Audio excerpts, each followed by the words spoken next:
Ladies and gentlemen, welcome back to the opener. This is episode 4, our first ever in-season episode of the podcast here. We've got a great slate to cover today. I am Zack Broderson with my co-host Will Gellner. Will, please tell me how you're opening today.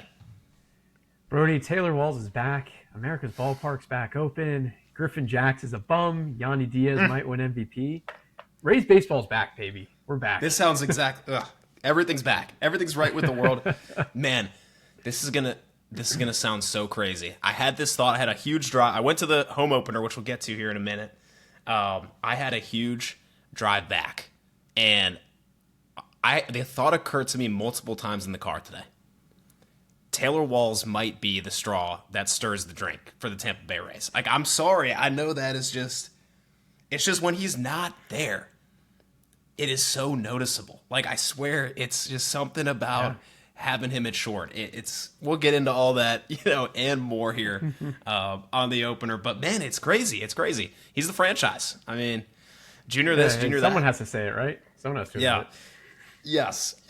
So we are 10 games into the 2026 season, and as you would have it, the Rays are 500. If we did this podcast like 4 days ago, I might not have smiled during it one time. And thankfully, we've won 3 in a row to get to this point. So we'll set the table with where we stand at this point in the year. We've got a good slate of things to go through. We're going to do our State of the Rays. I just gave you the standings. We're going to talk some injuries. We're going to talk the trop. We're going to talk just some early initial thoughts on the team. And then we'll debut a new segment here. The good, the bad, and the ugly. So we're each going to give you something good, something bad, and something ugly about the team so far. There should be plenty of things to fit into each of those buckets, so as you would expect here to start the season. After that, we've got a subject, just a thing carved out here called General Ball Talk. And we're not talking balls, we're talking ball. So maybe there'll be some ball talk in there. We'll see about that. Will's got some information prepped from minor league minute. Okay, so we'll catch up on the minor league season, which is also underway. I just have some complaints about minor league, so look forward to that. And then we'll close it out. We'll preview some upcoming series and matchups, and then we'll close it out from there. So that's our plan for the first in-season episode. Thank you for joining us. It's been great to see a few people subscribing to the YouTube. We're getting some listens on different platforms, and that's great for us. We're having fun getting this up and running, so wanted to get that off the rip here. So as I mentioned, the Rays are 5-5, and we're coming off our home opener against the Cubs with McClanahan on the mound. And I was fortunate enough to go to this game and experience us back in the trop. And the in-person experience I'll hit on here, and I'm really interested in the TV experience, the watching experience as well. The trop felt like home for us. It's almost a little bit, and naturally a little bit emotional to be back. I mean, there were people who were feeling it. I was fighting back tears during some of the introductions. They did a really good job welcoming us back to the trop. It's much brighter in there. There's more natural light coming through into the dome, and the panels are kind of different colors, and it's hard to tell if it's intentional or not, but like they're kind of orange in some of them and then like off-white on some of them. I couldn't really tell if that was by design or not, honestly, because it wasn't like perfectly every other one. Like one was white, one was orange.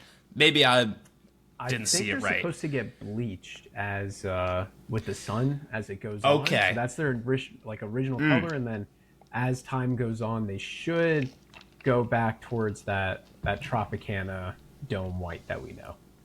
Interesting. Okay, that's actually good tidbit. That I couldn't figure it out. I was like, okay, is it meant to be every other, or is it like, is there some kind of Morse code in this that I need to? Is there a key to this? If you see it from space, it actually makes a whole design. Yeah. Right, exactly. It just spells out Taylor Walls on it if you squint, So the sound system was very noticeable. All the walk-up songs, it's really bassy, and it's just a very full sound in there. That stood out. We were actually sitting in right field in front of the new video board, so I kind of had to, go like this. I didn't get to fully appreciate the board. Now, when we had our first ABS challenge, which was right down the middle, And we were on the good side of that challenge. That made the crowd like crack up. There wasn't as much of the tension. Ooh, what's it gonna be? As I thought, but that'll come. But yeah, everybody was kind of going like this, and then just laughing at how it was right down the middle. And we came away with the win against the Cubs team that's supposed to be pretty good. They had Tyone on the mound, J-Mo on the mound, which helped us out a little bit. We were hitting the ball hard yesterday, even the outs. We were hitting the ball hard, and so I'm really interested in how it looked on TV and what you thought about the home opener with Dwayne and BA on the mic and that whole experience as a viewer. Yeah, I love listening to Dwayne and BA all the time. Even if I'm driving, instead of sometimes the radio broadcast, I'll just listen to Dwayne and BA. Dwayne, he just has so much history of calling baseball, and BA is he's an absolute clown on the mic sometimes. He cracks me up, but he has so much knowledge about the game, so I love listening to them. But it just felt right watching it at the Trop on TV, right? Like, it didn't feel, like an outdoor stadium. It didn't kind of have, it felt like home. It felt right. It felt natural. All the highlights you see of the Rays from 1998 until, 2024, where they're at the Trop, you kind of start reliving a lot of those feelings, right? Not that like Steinbrenner, because then you see the Trop and replays, you're like, oh man, I miss Tropicana Field, but it felt good. I missed the camera overhead home plate, one of the best cameras in baseball, and I think the Rays are the only stadium that has it, because they're the only like full dome, non-retractable roof stadium.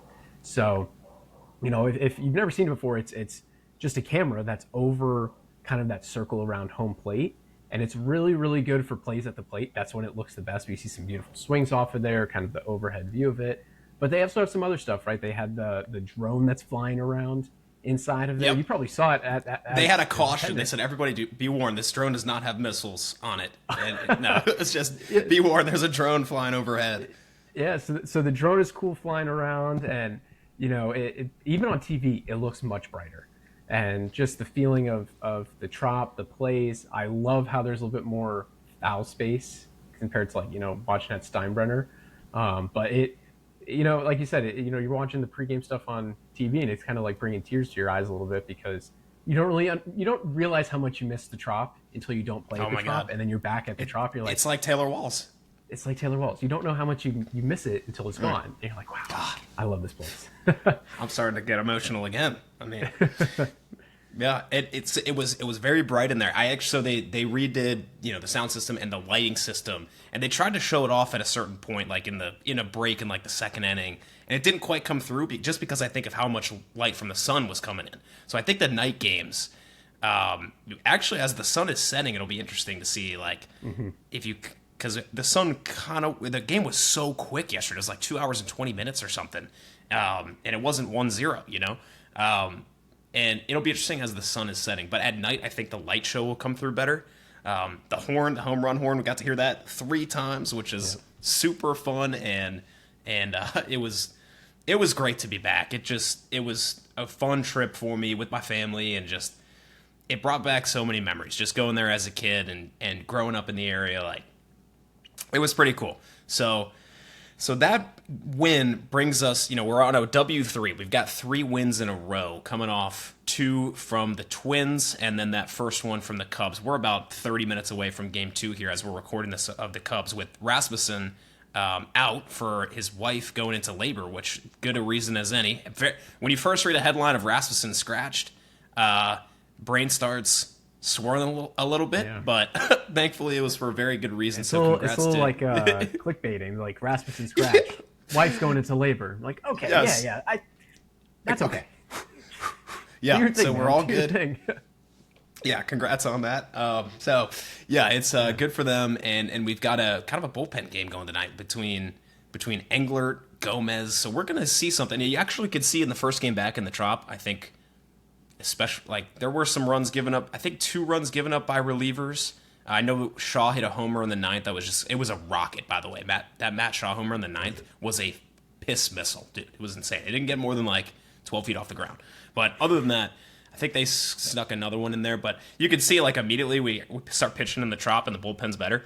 So more on that in Good, Bad, and Ugly, I would imagine. So Yeah, so that gets us to 500, and it was a rough start.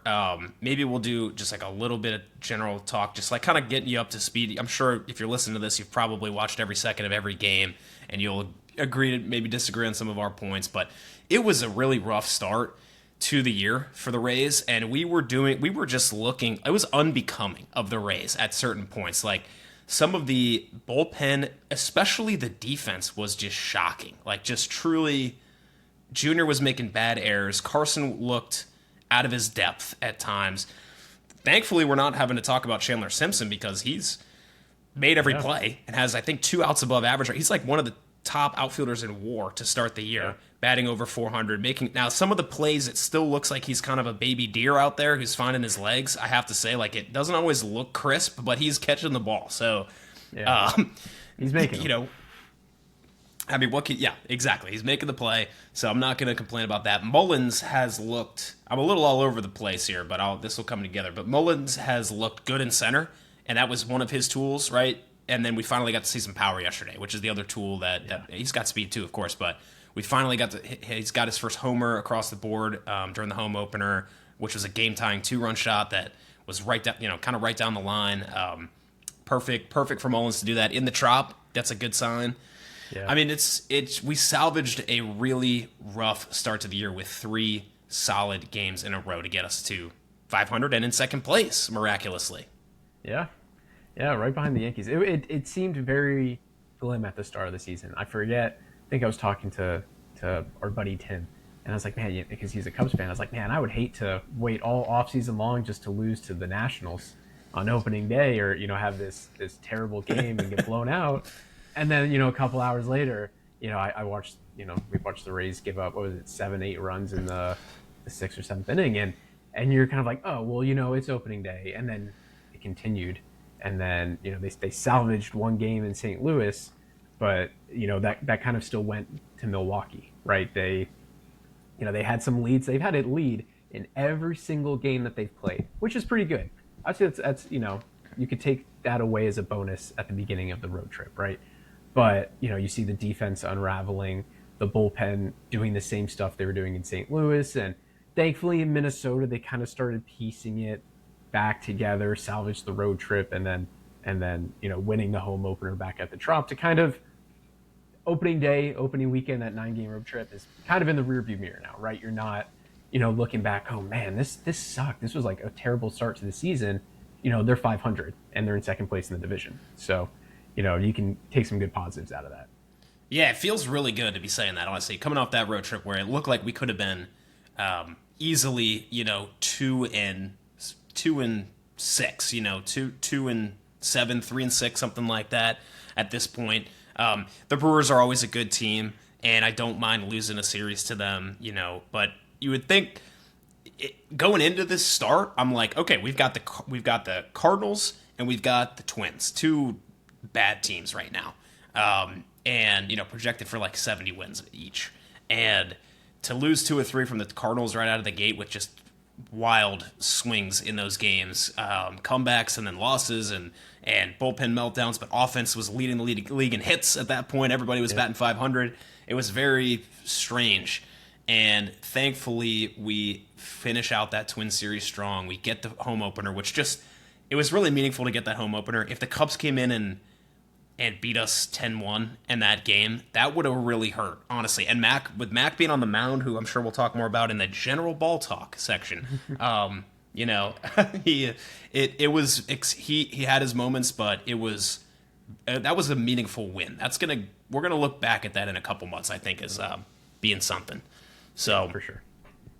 So we're in second place. I mean, the Yankees starting pitching staff, even without Garrett Cole or Rodon, is nasty. And they're a problem right now. So this is our next series, which we'll get to later on in the episode. But we are going to get a good taste of what we're capable of here pretty soon against the Yankees. Mm-hmm. Orioles 4-6, Blue Jays 4-6. They've looked kind of like us at some points, like defense really bad for the Jays. And the Red Sox with chance of sell the team going on 2-8. I mean, you're not going to be able to talk Boston fans off a ledge, but it's a little rich coming from them. I mean, I get it. But I do understand a little bit where they're coming from. Not that this is a Red Sox pod, but like because Boston operates so much like a private equity, and I should know better to like their full ownership group, but I'm pretty sure it's just Boston Sports Group and like legitimately just straight up private equity. The Dodgers are the same way, but they play a little different game over there in LA. But I mean, there's some issues in Boston right now between the fan base and the owners. So that's kind of where we stand division wise. Want to check in while we're at the top here on a couple of injuries real quick. So Gavin Lux has been rehabbing. It's been not great. Doing that, I guess.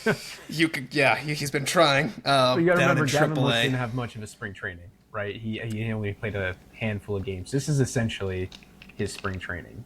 So you hope he can fix it because when he's ready to go, the Rays don't spend money to put guys in AAA, or make trades to keep guys in AAA. So no, it's a good point. I mean, this is Bilal's replacement, right? I mean, that's him and a kind of a mishmash of Williamson and now Palacios and stuff and so forth. But so all eyes are going to be on him. It's a shoulder impingement that he's working through. So that's our one position player. When he comes up, you'd have to expect Palacios to go down. Even though Richie had a great home run against the Twins, which might have turned the season around, honestly. I feel like he's probably first on the chopping block, just being another lefty who's primarily playing second base. So keep your eye out for that. As far as starting pitcher, Pepio, I know you've got a little info on him. He's got hip inflammation. We think he's coming back any day. Yeah, they got some good reports from last thing I heard. I don't know if the Rays would choose to do a rehab start for him or just throw him right into the rotation and maybe build him up. His injury came, I think it was the last couple of days of spring training, so they could very well do a tandem of him and Shane. I don't really think they would do that, or a tandem with him and maybe Ian Seymour or Joe Boyle. I mean, I don't expect Ryan Pep to go, 6-7 innings his first game back. But I don't know, the rotation seems pretty good so far. So, do you want to just throw Pep in AAA and to make, maybe 2 rehab starts so he's not, so there's just not enough pressure? I'm not sure, but he's expected to come back. I think it is some point mid-April, hopefully. Yeah, so we'll really look forward to that. I mean, he's our horse. We talked about that in the preview, that he's our innings guy. We've gotten decent amount of innings out of a lot of our starters. So far that's not been too much of an issue, but when you look across the grand scheme of a year, you really need somebody with 170, 180 innings in there. And it's meant to be him. It's going to be tough to do that now that he's going to miss at least 2 starts.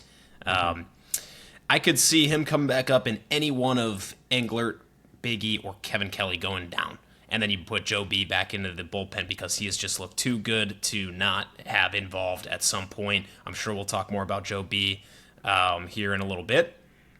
So then I'll just go through this quick here. We've got bullpen guys down. Clevenger's the one that really hurts on the 15-day IL with calf tightness. So thankfully nothing with the arm. But yeah, that one's tough. I mean, you don't have your big lefty for spots. We had Ian Seymour, who I think has to just stay up, which, I've been a proponent for Ian Seymour, but I mean, I've got a mea culpa. Like he got hammered in the first game of the year. I think it was against the Cardinals, either the first or second game, got smoked. Game, yeah. Five runs, no outs, I'm pretty sure. And yesterday at the Trop, he did get through clean, if I could be misremembering, but they were hitting him hard. So keep a little worried there. Obviously, we know Manrod's out for a while, although it was Uceta who is also out on the 15-day, who's got a rehab start coming up. I think it wouldn't have been in Double-A. I thought I saw that. It is possible that he does go to Double-A because the Triple-A team here in Durham has a lot of what you consider maybe major league relievers. So it is possible that I mean, you say that they're not looking for him to, throw perfect stuff. They just want him to kind of get his stuff moving. So it could very well go to Double-A just to do that, and that also gives those Triple-A pitchers that are probably going to be up here at some point just the continued experience and motion forward. Okay.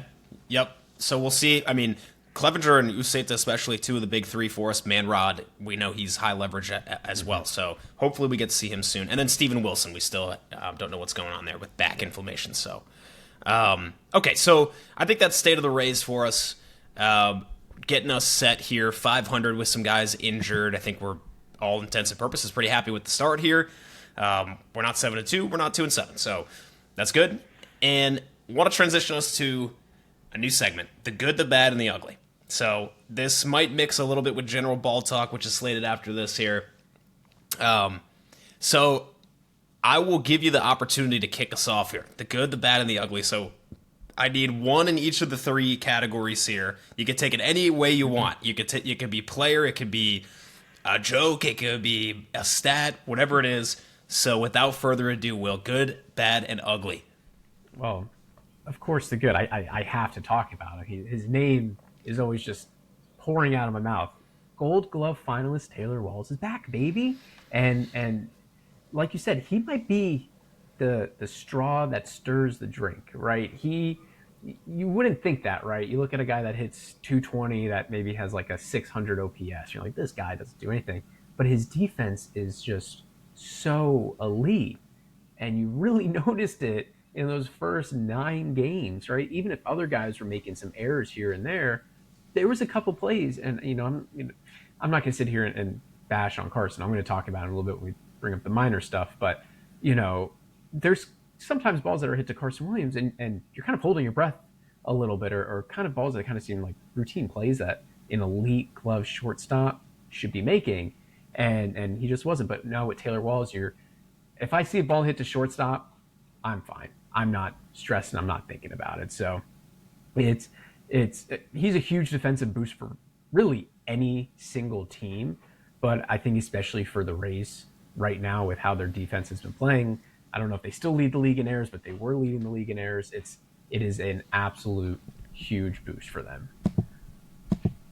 So moving to the bad. Totally agree. Touch on that? Yeah. Nope, totally agree. And he actually had a great hit over Ian Happ's head yesterday in his first game back, and he got robbed of one that he roasted to Happ again that got caught this time. So, hey, man, I mean, if he's hitting at all, it's like miraculous. Exactly. Any contact is good contact for Taylor Walls, I think. So moving towards the bad, I got to talk about the bullpen, man. I mean, the bullpen, still even after the game with the Cubs, it has a 7.34 ERA, which is just unheard of for a Tampa Bay Rays bullpen, right? Now they're back in the Trop, they're a little bit more comfortable, right? Maybe some of that stuff changes around. I know when they build their pitching staff, they build it around Tropicana Field. So that's like Steinbrenner, some guys like Shane Baz, Ryan Pepio, even like Taj Bradley. Some of their numbers were a little bit more inflated because they are power fastball guys. And in a stadium like Steinbrenner where the ball's flying, you really don't want power fastball guys too much. But the bullpen has the second lowest amount of strikeouts, which is not really what you want in a bullpen. You really want those swing and miss pitches. And K minus walk is one that the Rays are always talking about. Strikeouts minus walk. Yes. So like if we're not doing well, and velocity. Those are the kind of the two that I've heard Neander reference as like that's how we measure the bullpen. K minus walk and velocity. Okay. So that's gonna go into what I'm gonna hit on is right, they've allowed the 4th most earned runs in the American League, but they've also had the 4th most walks in the American League. So when they have the 2nd lowest amount of strikeouts and the 4th highest amount of walks, you are giving all these free passes and you're not getting those big swing and misses that you really need to get sometimes when you're a reliever, right? The ground ball's fine, the fly ball's fine, the double play balls is always pretty good, but a lot of times as a reliever, you need that swing and miss stuff, right? You look at elite relievers like Aroldis Chapman, and he has swing and miss stuff. Sometimes guys make contact on it, right? He's not perfect, but you know that if that Chapman can strike out any guy, that's up there. And the Rays bullpen just isn't doing that right now. So that's the bad. And then, are you ready for my little rant here of the ugly? Been waiting for it for days. You knew it was coming. Griffin Jacks. Everyone listen, I'm going to go on a bit of a rant here. All right. So I think Griffin Jacks and this is before the season even started, I think he's the king of the bumps, right? I wasn't super sold.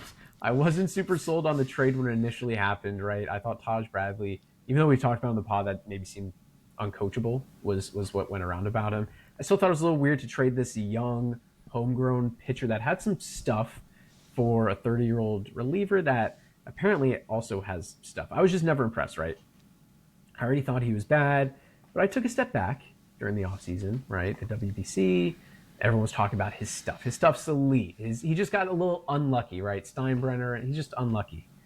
Well, fast forward to now, this guy is just a late game liability. He can't strike batters out. He has 1 strikeout in 5 games.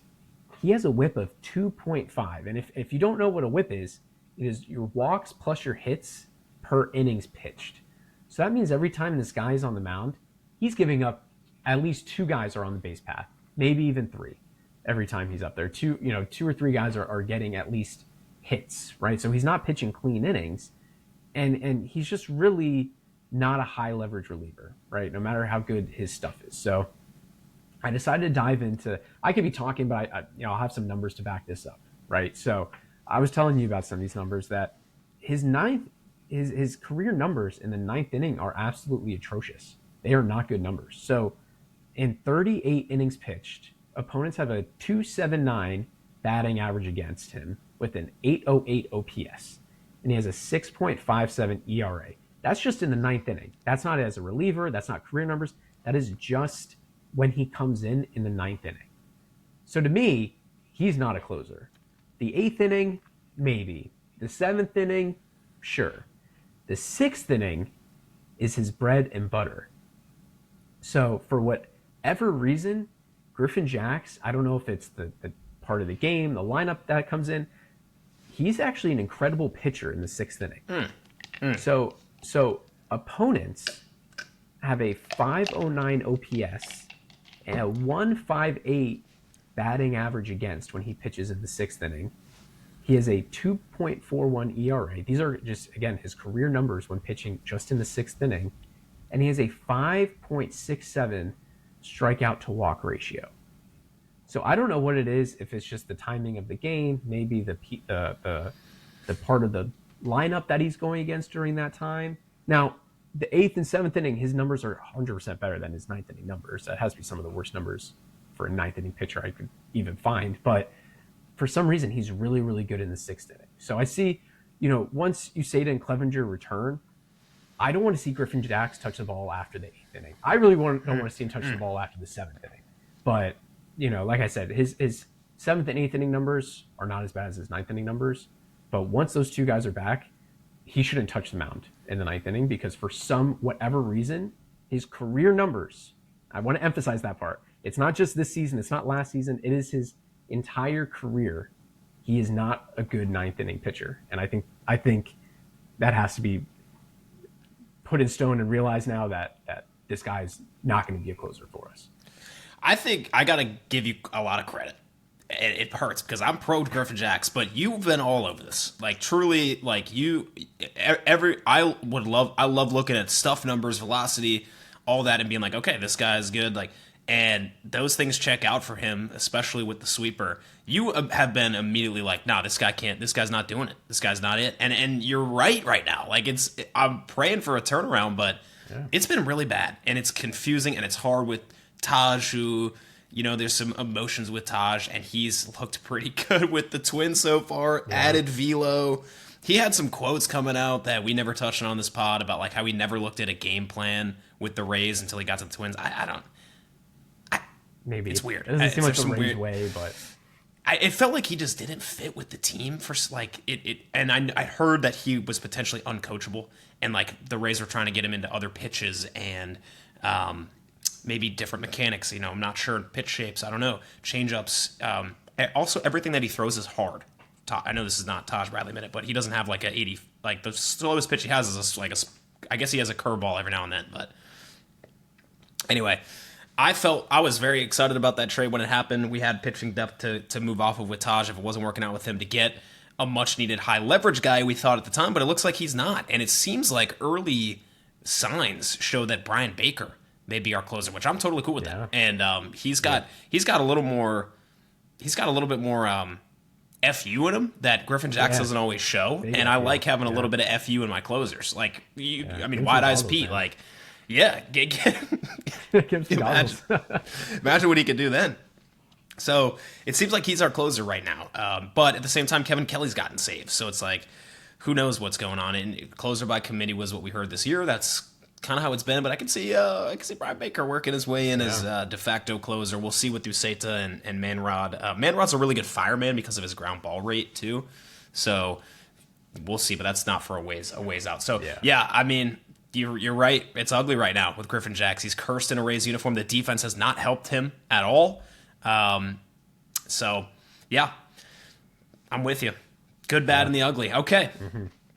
Well done. So for me, I have a lot of weirdly good things. It was when I first came up with the segment idea, it was like everything's going to be ugly.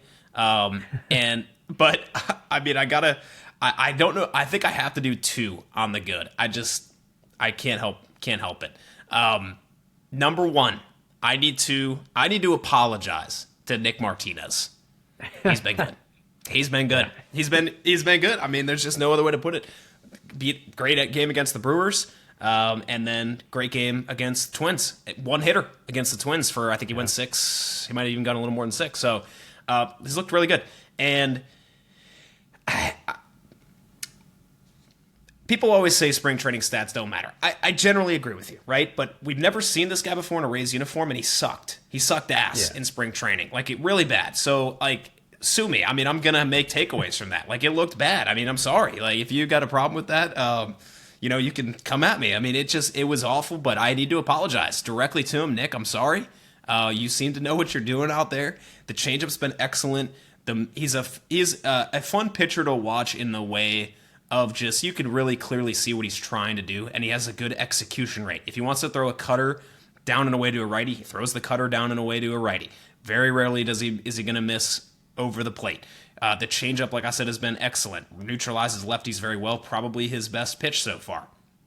He's 92 to 94 occasionally, but he mixes between. He's got the 3 fastball approach, which is what a guy named Drew Rasmussen has. Fastball, sinker, cutter. It's very modern pitching strategy for an older guy who's reinvented himself multiple times. So I'm giving good to Nick Martinez. Keep it up. The whole starting rotation has really impressed so far. Steven Matz as well. We'll talk about him, I'm sure, later on. He's been excellent too.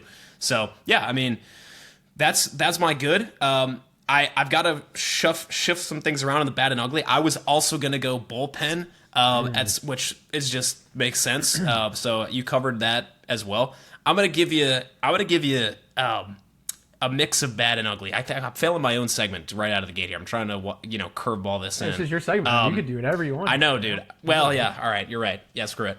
So I'll give you. Let's just start here. Defense. Bad and ugly. Embarrassing at certain points. When you go into Milwaukee and you have a game like we had where Junior had 3 errors. Carson had a ball cut off where a runner was caught between second and third, didn't nail him down, didn't know what to do with the ball in his hands. Like, dude, you're a shortstop. You got to figure out what to do with the ball in your hands. That's like kind of what shortstops do. Yeah, it was to do that in Milwaukee.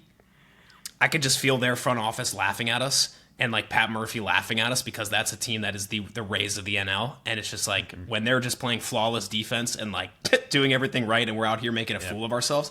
It may be even ugly. What the hell was Kevin Cash doing putting Junior Caminero at first base?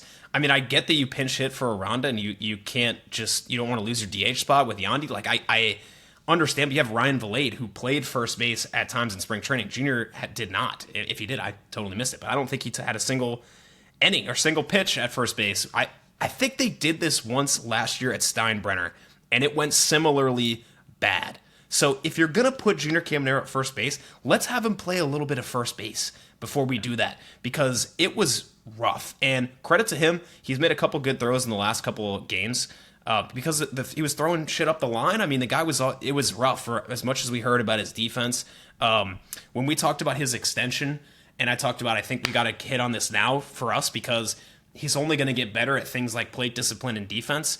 I was looking like an idiot in the beginning because it was not the case. I mean, the defense was rough. So it seemed like just a bug in the code, and he got, Claude Code or whatever to go in and fix it. No free ads. Should have never shouted them out. But yeah, so that's bad and ugly. Some of the lineup construction. I guess I'm going to go, again, I don't know if this is bad or ugly, but Junior Caminero, sticking on him, is not seeing pitches to hit.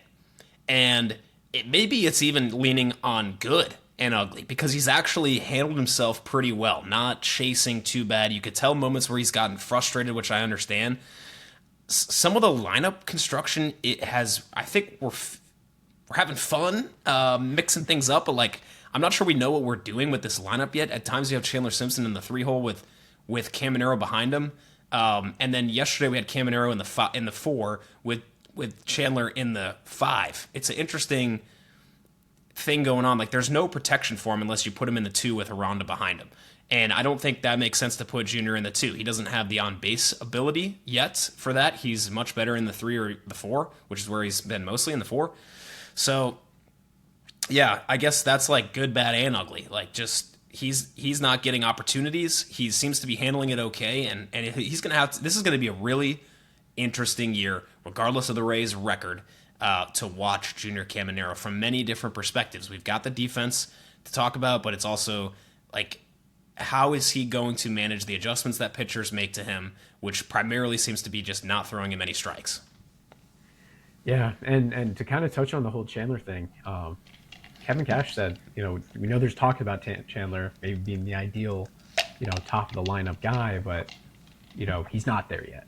And I've also heard other stuff. I don't know if this was from Cash or a broadcast, but some players actually don't like having this speedy, fast guy that can be stealing bases actually on base ahead of them, because it kind of messes with them a little bit, right? If you're stealing, I see a pitch, should I be hitting it? Should I let you go? So I actually like Chandler Simpson towards the bottom of the order, to help get on base for once the lineup turns over. I do think once Gavin Lux comes back, it might actually change. I see a world with Gavin Lux actually in the 3 spot and Fraley in the 5-hole. Yeah, because Fraley's actually hit the ball pretty hard. He just has nothing to Yeah, he has. So, yesterday I think he had 2 really, really well well contacted balls and just didn't have anything for it. So I can see kind of that happening, and then Mullins moving down the lineup. But yeah, it's been the lineup construction has just been a little off. Like, you kind of look at the lineup each night, you're like, are you sure about this? Like, is this? Yeah. My text you, it's like Chandler Simpson, there's 3, and I think you probably thought like I was joking or something. And you had to look for yourself and be like, yeah, what is this? We'll see how this shakes out. Yeah, Lux coming back he is an on-base guy, and he is more of a platoon against righty, strong side platoon. But I could see Lux being, I could see us putting Lux in the 2, and then maybe that gives you the flexibility to go Caminero Aranda, and you put. Yeah. I mean, Aranda's got the on-base ability, but that would at least protect Junior. Maybe that would shake things up to where, he's starting to see some strikes.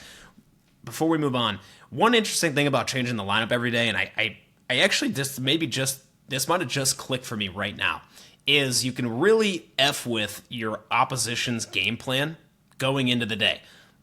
Let's say all year, Junior's been hitting in the 4, and then we go play the Yankees this weekend or something, and all of a sudden he's in the 2. And you were going into this assuming, we can kind of pitch around him. And now you got Aranda behind him and maybe Chandler behind him who's going to cause a nightmare, something like that. And so maybe this is going to provide us an opportunity to really shake things up during big games and kind of freak out the opposing team a little bit. We'll see. So, okay. So good, bad, and ugly down. Let's see here. I got to pull up my game plan. In post, of course, I put this out there, but for me here, we're doing it live. So, okay, we have general ball talk. I think we've got a lot of general ball talk in here already, talking balls. Mm-hmm. And yeah, the rotation's been good, which is exciting, and they've been getting innings in. Joe B filling in for Ryan Pepio has been really impressive. That was your guy when we went head-to-head between Seymour and Joe B. And we're seeing, we talked about, I think, a sinker would make a lot of sense for him. We've been seeing him throw a sinker. He's been mixing that sweeper in. It looks like he's kind of a 5-pitch mix guy now. Yeah, I texted you. I think it was his last start, and I just said, Joe Boyle just casually just have like a 4 or 5 pitch arsenal now, just out of nowhere.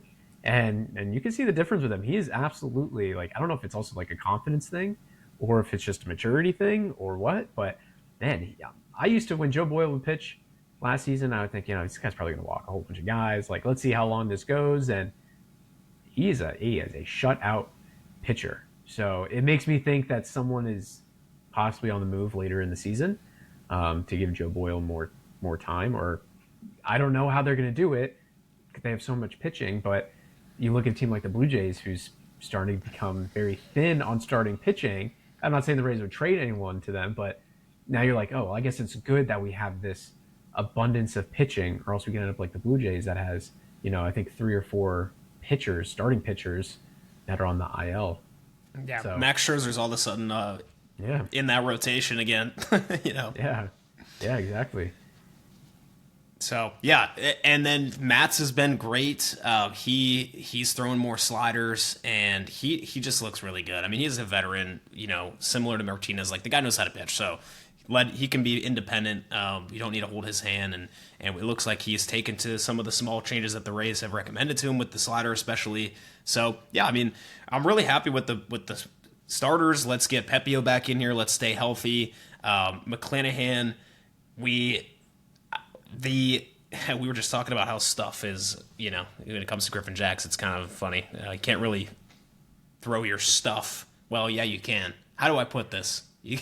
Stuff plus is not showing up on the radar. Well, it actually is, in a way. So maybe you're picking up what I'm putting down here. You could have good stuff, but you have to execute that stuff. Okay, sure. That's what I'm going for.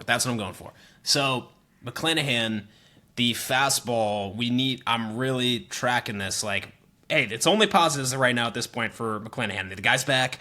He wants it. Some of his post-game interviews have been like almost to the point of performatively competitive. Almost, can I say that? But I'd rather see that than not. Like, he's like, yeah, man, this game was shit. I wanted to win, which, like, hey, cool. I do too. So I like that, but it is a little bit, it's interesting. But yeah, he's just a dog. So we'll keep an eye on him. But the velo is like, the radar gun yesterday kept popping up like 94.2. And he doesn't have a particularly good shape on the fastball. It's not an outlier fastball if it doesn't have the velocity.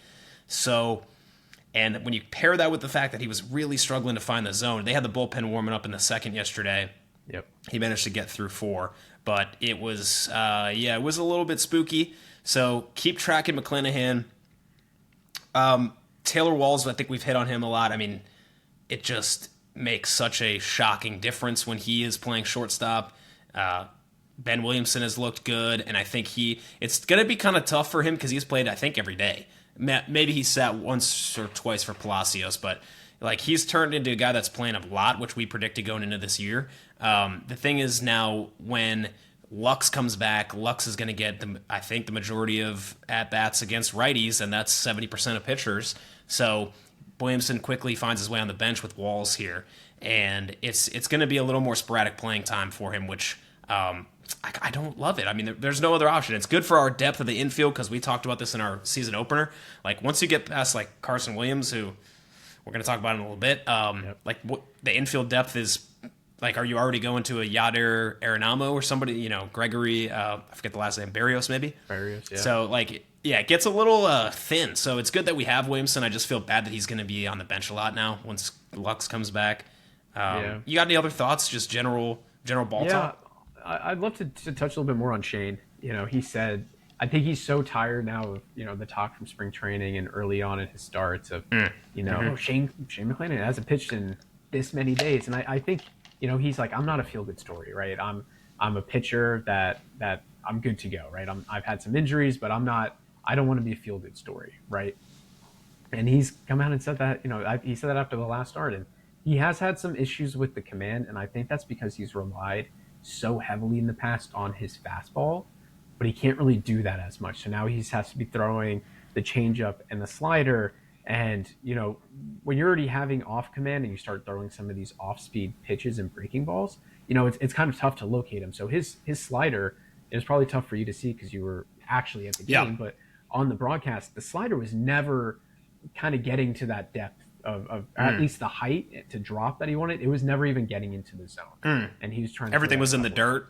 Everything was low in the dirt. Some of them were kind of off and away. So I think he's going to be fine. I think by the All-Star break, we're probably going to see him throwing probably like 96. He was touching that in spring training. Yeah, he's touched it. So he's trying to just hold it. I think he'll be fine, but you know, I think the way he's looking at it too is, man, I want to pitch into the 5th inning.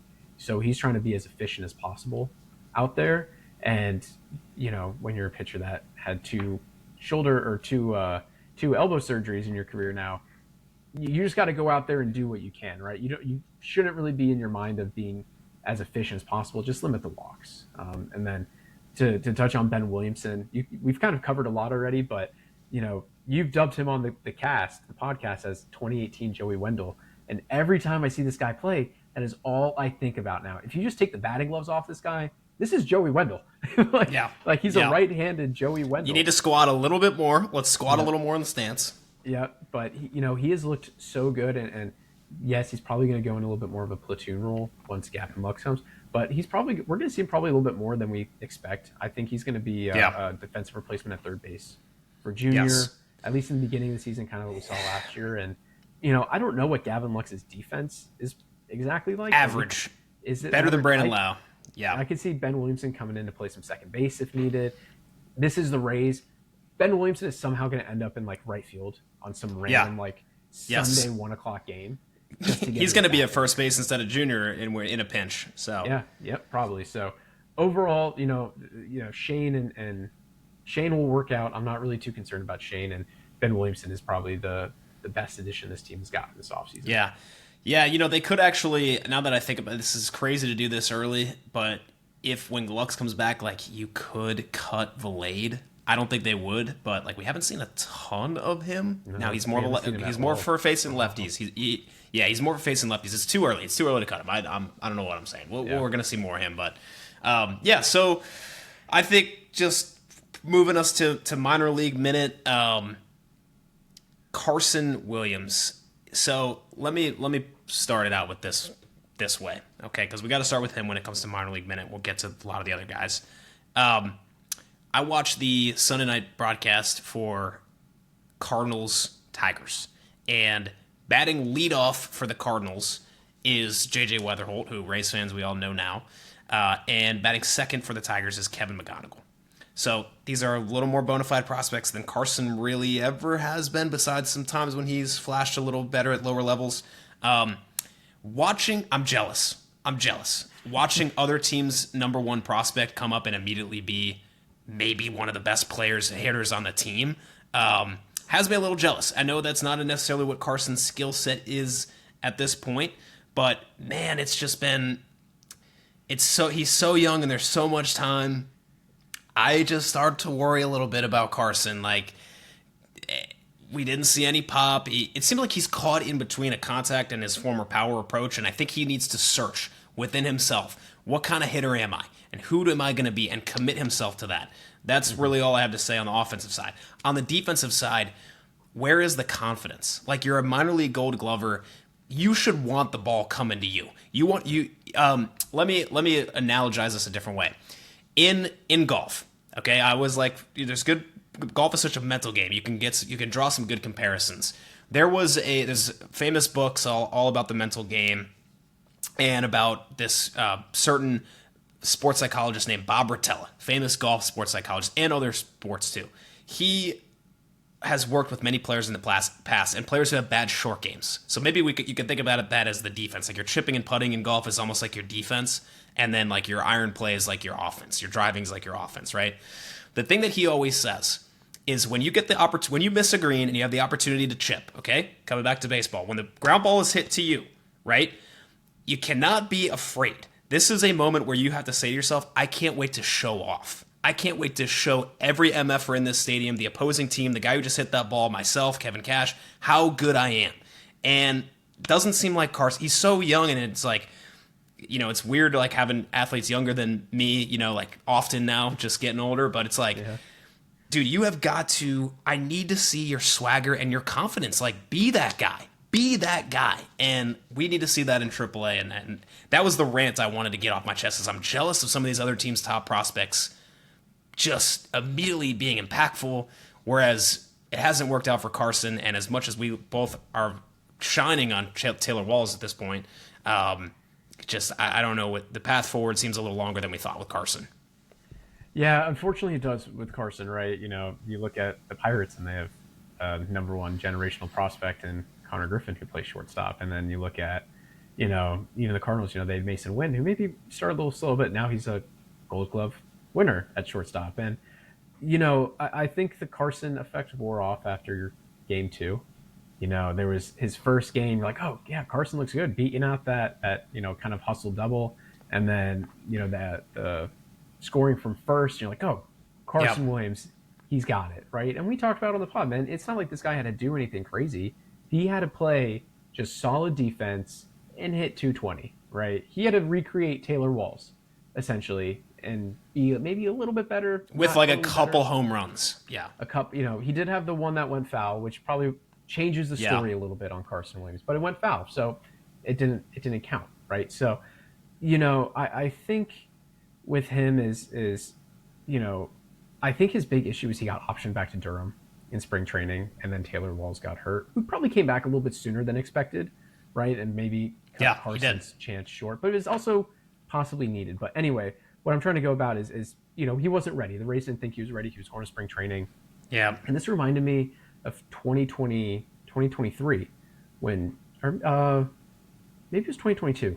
I might get the years wrong. But Josh Lowe, one of the top Rays prospects at the time, maybe thought he was ready. Towards the end of spring training, he got optioned. It gives you chills, right? He got optioned back to Durham, and I was like, that's kind of surprising. And then a couple days later, Austin Meadows gets traded to the Tigers, and they call up Josh Lowe. And I think it was, you know, he comes up and he was not very great at all. And he ends up going back to Durham, and I don't think they brought him up for the September call-ups in that year. Then the following year, he was good, right? Yeah, best year of his career. Exactly, probably best year he'll ever have. Maybe, yeah. But, you know, I think that's a very similar story. What we're seeing with Carson Williams is, I think he was already told he wasn't ready, and they're like, hey, actually, you know what? You're ready. Yeah, man. You're right. Going. You're in it. You're whirlwind fire. Let's go. And, you know, he probably had that excitement in the beginning, and then it's like you were saying, it's a huge mental thing, right? You know, a couple strikeouts, you know, missing a home run, you know, makes one error, and he starts getting the yips in a little bit. So I'm not necessarily worried about Carson, but, you know, he's not the Rays' #1 prospect now because he came up. Theo Gillen is, and I just kind of look as what is the ceiling with Carson, right? He's not a prospect anymore. Is that how that works? I think because he started the season on the major league roster, he's no longer. If you look up the Rays pipeline, Theo Gillen is now the #1 prospect in Brody House. Interesting. You're right. That is interesting. So I'm wondering. I didn't know how that worked. I thought it was if you had rookie eligibility. That's what I thought too, but I guess I guess because he started on the roster that he's graduated from the prospect class. But, you know, it kind of reminds me, and I think I've talked about him before, it's Curtis Mead, also on the podcast, is he was this power bat all through the minors. He was a top 100 prospect, top 30, and he was having trouble hitting the ball once he got called up, and he changed his game to a more contact game. And that's kind of deterred his career a little bit, right? He had that great spring training, but, you know, and I'm hoping that doesn't happen to Carson. Carson's game is home runs and defense. And if he could do that, then, you know, that's all the Rays are really looking for. But I hope this option to Durham that happened. I don't want to sound grim. I hope this isn't the end of Carson Williams. I hope this isn't the straw that breaks the camel's back and he's just doesn't recover after it. Yeah, it's hard. I feel that way. Like I can't deny how I feel. Like my cooler head will prevail and say, hang on a second, he's so young. This is only the beginning for Carson. There's only the up from here. But like, it's I don't know. I have some weird feelings with Carson, and we'll keep our eye on him, of course. I think he's gonna be AAA for a while. We don't need him at the moment. We want him. We want him to be somebody. And to finish off the Carson segment, you know, just to go back to what I said in the beginning is like I have to give the benefit of a doubt, at least when it comes to like McGonigal and Weatherholt. They played in college, so they have a different experience path, more maturity than Carson does. So, yeah, we'll see. We'll see. Yeah. So, okay. Well, hopefully he comes up and makes another impact at some point this year. Or if otherwise it'll be next year. So let's see what else do we have. Let's empty the tank here on the farm system. I know you've got some intel. I got some fun stuff just because not everybody is as locked in as on the minor league stuff as they are for the major league roster. So I can fill some guys in. Mm-hmm. I hope this doesn't run too long. I only got a couple names here and a couple from each level, right? So starting with Durham, this one's actually a pretty funny one. Dominic Keegan and Blake Saville, lefty righty catchers that are over in Durham. Obviously, many Rays fans know Dominic Keegan. Keegan has a 904 OPS, and Saville has a 956 OPS in 8 games. So for a team, for an organization. Oh, fuck, dude. We didn't even talk about Nick Fortes. Oh, yeah. We'll come back to that. We'll come back to that. We'll come back to Nick. Dude, sorry for the French. I got passionate there for a minute. Yeah, I totally forgot. Nick just passed my mind. Yeah, so, for an organization that isn't, super great with catching, for some reason, this is the year of the catcher for these guys. On not as high note, Jacob Melton has 17 strikeouts in 9 games over in Durham. He homered off Zack Wheeler, so put that on the fridge, but I'll put everything else in the trash can. We'll take that. And then to finish out Durham, your friend, Mr. Brody Hopkins, has a 1.00 ERA in 2 starts. So if you could do math, he has pitched 9 innings. He's our number 1 prospect. 1 run. I'm sorry. I 100% think he is. And he does have 7 walks. Yeah. He's 10 strikeouts. But, right, obviously the walks aren't hurting him. So I think Brody Hopkins is our number 1 prospect for sure. I for some reason I see higher upside in Theo Gillen. So that's our take. Well, yeah, I do too. But I guess if you compare Carson to Brody, that's where I'm like, okay, I think I know who. I think I'm pretty clear. It's pretty clear to me who our number 1 guy is right now. Yeah. So jump into Montgomery. There's really not much happening on the Biscuits roster. The biggest name is probably TJ Nichols. He threw 6 innings of 1 run ball, 6 strikeouts, 0 walks. Fun to say, but I'll say the Montgomery Biscuits roster is not something. They have some guys, right? Cooper Kinney. They have a couple pitching prospects on there. I don't think it's Anderson Burritos on there. Michael Ford, I think, is on that roster. Yes. I might be able to get you something quick off the top here. Keep going. Braden Taylor, Cooper Kinney. So they have some guys, but it's really not a star-studded roster. So that's kind of all we got from Montgomery. Over on Bowling Green, like we mentioned, Theo Gillen is now the number 1 prospect for the Rays. But gotta shout out Nathan Flewelling, the top catching prospect for the Rays.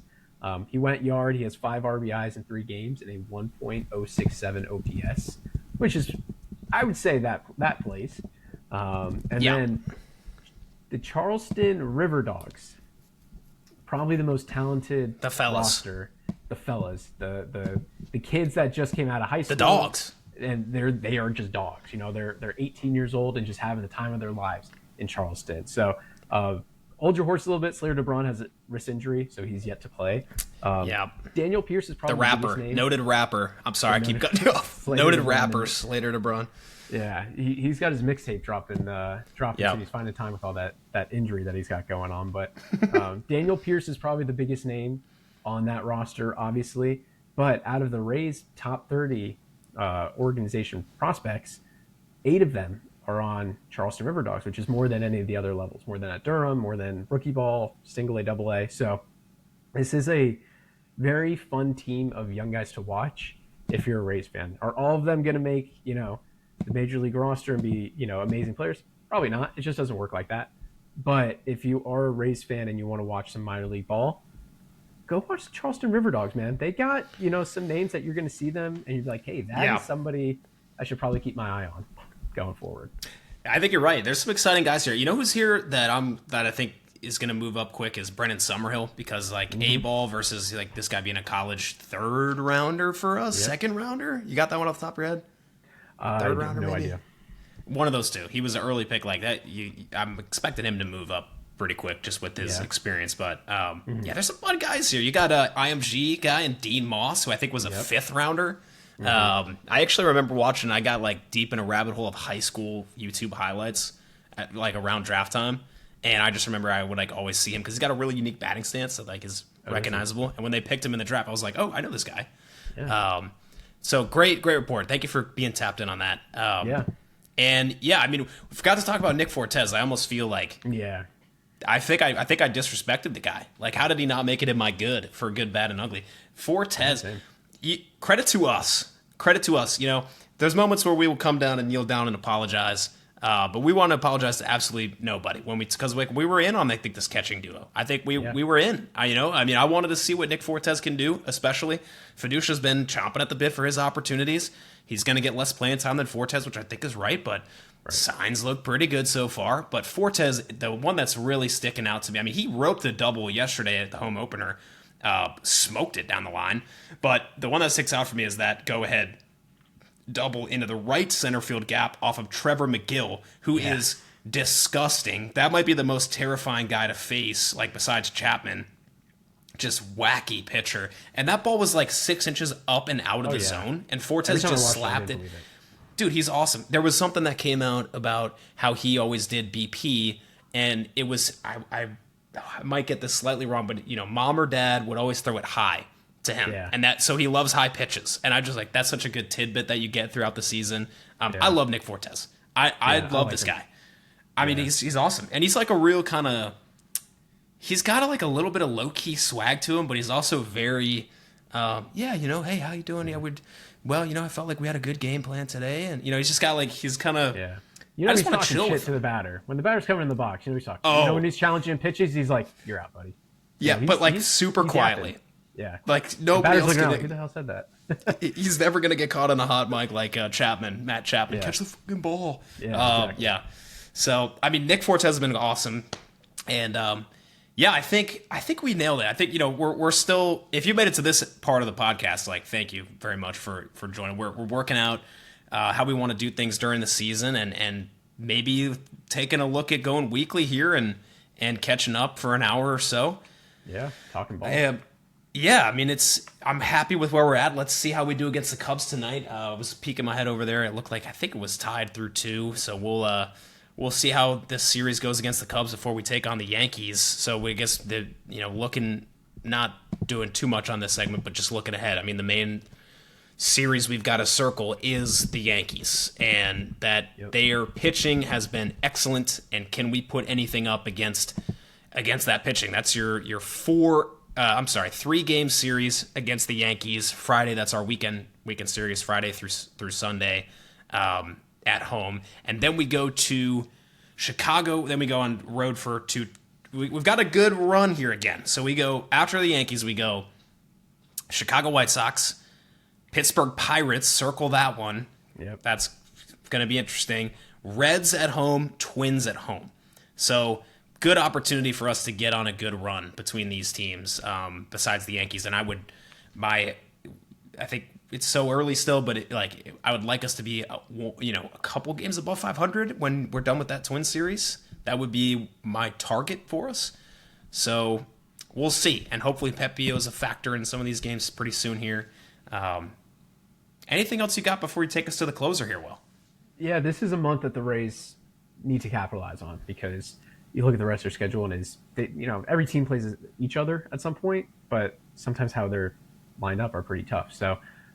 This is a huge, I mean, obviously, Cubs series, and then the Yankees, the Rays get to welcome their little brother, the New York Yankees, back to Tropicana Field. I think Tropicana Field is a stadium that Yankee fans and players have just grown to hate more than any other fan base hates a stadium. For we talked to our buddy Russ, probably one of the biggest Yankees fans we know. He hates Tropicana Field. He hates when the Yankees play there. CC Sabathia has talked about how hard it is playing there. So, it's going to be a tough series. I think as the Yankees have a 4-man rotation right now, I'm pretty sure it's going to look like Fried, Schlittler, and Warren that they're up against. So it'll be a test. Obviously, Max Fried has destroyed the Rays in his short Yankee career. Sit on the curb. Has a home run. Somebody, Schlittler, please. So. I'm tired of this guy. I'm tired of Fried being able to lollipop that curveball in there to righties. Somebody sit on that shit and pound one for me, please. That's please do that. So we'll see how the series goes. Obviously, it's a huge test with the Yankees anytime it is. The Trop is going to be filled with Yankee fans, as it always is, as transparent as we can be. Yeah. A lot of people moved from New York to the St. Pete, Tampa area so they go No. in the games. It's just how it happens. So we'll see. I think the Rays have Steven Matz, Martinez, and McClanahan, unless they want to slot. I think we talked about before. Unless they want to slot Rass somewhere in there because he Pepio, I missed the hope. start. Yeah, I mean, Matz, Martinez, and McClanahan, I'm pretty sure would all be on some sort of pitch limit. Matz and Martinez weren't full-time starters, and McClanahan is obviously on an innings limit. So it wouldn't be the craziest thing if they bump a little bit, put Rass, and then if Pepio's ready to go, throw Pep in also, just to give these guys a little bit more, extra rest for when this season goes on. You like lefties against those Yankees, though. Besides, Judge and Stanton, they're two good righty hitters. Like, it's Ben Rice, Jazz Chisholm, Austin Wells. Like, all these guys are not as good against lefties. Bellinger is a smart hitter, and he can slap them against lefties, but he's not really going to take a Yabo. So that's where, I feel pretty good about Mats, but I'm, looking at Martinez, and as good of a start to the year as he's had, and I'm going to ride with my guy now. I apologize on my hands and knees. I still would get him out and get Pepio in there. That's what I would like for us. Mm-hmm. So that could be a tough first start back for Pep, but I like him. I like him there. So, all right, take us to the closer. I got a little trivia question for you to close this out. Oh, and I couldn't believe this. I was watching the nervous broadcast, and I was like, let me look this up. And I go and I look, and I was in disbelief, right? So I want you to guess who this player is from the Rays, right? So this is a relief pitcher. He pitched in 2008. He pitched other seasons too, but I want to highlight the 2008 season. So he pitched in 51 games for the Rays. He had a 1.54 ERA, 82 strikeouts, a 0.891 WHIP, and a 12.7 strikeouts per nine. I threw a lot of numbers at you there. I know, you probably don't have every tidbit down. Here's some interesting stuff. He did not make the All-Star team, and in this 2008 season, he only recorded 4 saves for this team, but that was actually the third most out of all the relievers. Can you guess who this reliever was from the team in 2008? I could not believe it. Great question.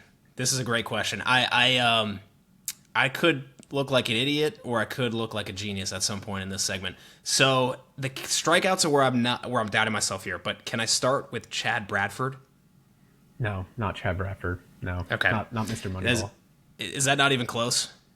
I probably would not. I think they're both right. I think Chad Bradford. Yeah, they're both right. You got that part. Okay. It's too early for Jose Alvarado. Yeah. I think they was an old, 2008. This isn't an active player anymore either, Yeah. It's not. I don't know. That was Grant Balfour's 2008 season. Oh my God, dude. I could not believe it. I knew he was on the team in 2008, but I didn't know there's a world where a pitcher who pitches in 51 games as a reliever has a 1.54 ERA, 82 Ks, 0.891 WHIP, only gets 4 saves, no All-Star or anything. I couldn't believe it when I saw that. I always knew he was good, right? He's Grant Balfour. He's in Rays lore. He's on the broadcast. But when I saw those stats for 2008, I was in disbelief. So I felt like I had to share the disbelief with you and everyone else. Man, that's a good one. Yeah. That's a banger. This is why you got to stay for the closer, people. Come on. Yeah. I had to look up my own curiosity. Chad Bradford was on the team in 2008, but he only pitched 19 innings to a 4.82 ERA. So, yeah, that was not even close. Man, Grant Balfour. I think is he commentating for the Mariners right now? No. Grant Balfour is the pregame and postgame show with Rich and Doug for the Rays. Is he okay? I remember I seen him last year. He's got he's got beautiful teeth. As soon as the camera goes on him and he sees that he's on TV, he smiles. And my God, you're right. 2.9 WAR in that season as a reliever. Yeah. Good Lord! No wow, great pull.